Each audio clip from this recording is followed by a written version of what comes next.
الحمد لله رب العالمين.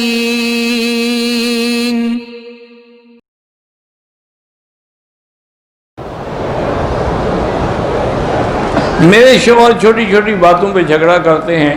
میں نے عرض کیا تھا کہ اللہ کا نام ہے نا، یا مانعو یا مانعو یا مانعو، ہر کھانے پہ 70 دفعہ پڑھ کے دم کر کے کھلایا کریں. کوئی آدمی بدعات میں ہو تو اس کو کسی اہل سنت والجماعت عالم کے درس میں بٹھایا کریں تاکہ ان کی صحبت میں وہ ٹھیک ہو جائے. سگریٹ پینا جو ہے میرا بھائی حرام ہے. مقروط ہو جب پہلی دفعہ پیے، جب بار بار پیے گا تو حرام ہے.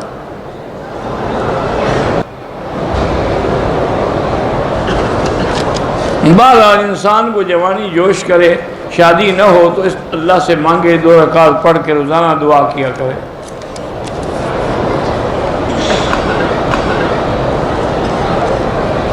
اگر پرندہ درخت پہ سو رہا ہے تو ہم شکار کی جب اجازت ہے، سو رہا ہو یا جاگتا ہو.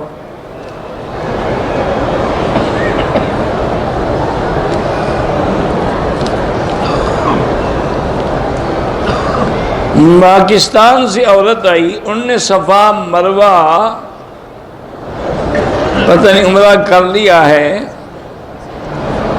تو جب ہوٹل کی طرف گئی تو بال کٹوانا بھول گئی.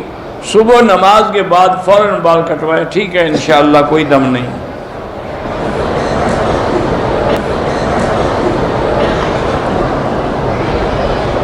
کو ایجوکیشن جو ہے وہ جائز نہیں ہے. مجبور ہیں تو الگ بات ہے. کوشش کریں کہ کو ایجوکیشن لڑکے لڑکیاں اکٹھے نہ پڑھیں. میرے دونوں بچے جو ہیں وہ ڈاکٹر ہیں، تو ہر کام میں جب وہ کہیں تو یا شافی یا سلام، یا شافی یا سلام کا وظیفہ پڑھتے رہیں علاج کے وقت. میری بیٹی دوسری لڑکیوں سے زیادہ موٹی ہے تو اس کو ایکسرسائز کروائیں، جم لے جائیں. مولوی مکی کیا کرے گا؟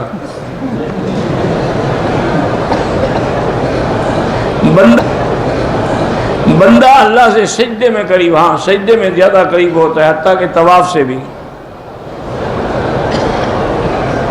ہمارے ساتھ انڈیا میں کچھ ہندو ہیں جنہوں نے دعا کے لیے کہا اللہ ان کو اسلام نصیب کرے.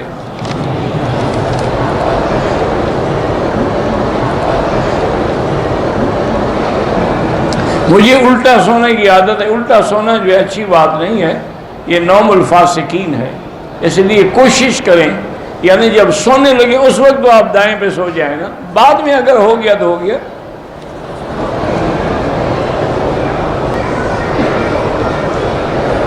احرام باندھنے کے بعد اگر پاؤں میں بدن کے کسی حصے پر چوٹ لگے اور خون نکل آئے کوئی بات نہیں، اس کا آپ کا عمرے پر تو کوئی اثر نہیں پڑتا. نماز جنازہ میں زور سے نہ فاتحہ پڑھی جاتی ہے نہ زور سے دعا پڑھی جاتی ہے. یہ آج کل کوئی نیا مسئلہ نکلا ہے 14ویں صدی میں. اس سے پہلے آپ نے کبھی سنا تھا؟ جو پڑھ رہے ہیں نا، ان کے باپ دادا پر بھی کسی نے نہ فاتحہ پڑھی تھی نہ جنازہ زور سے پڑھا تھا.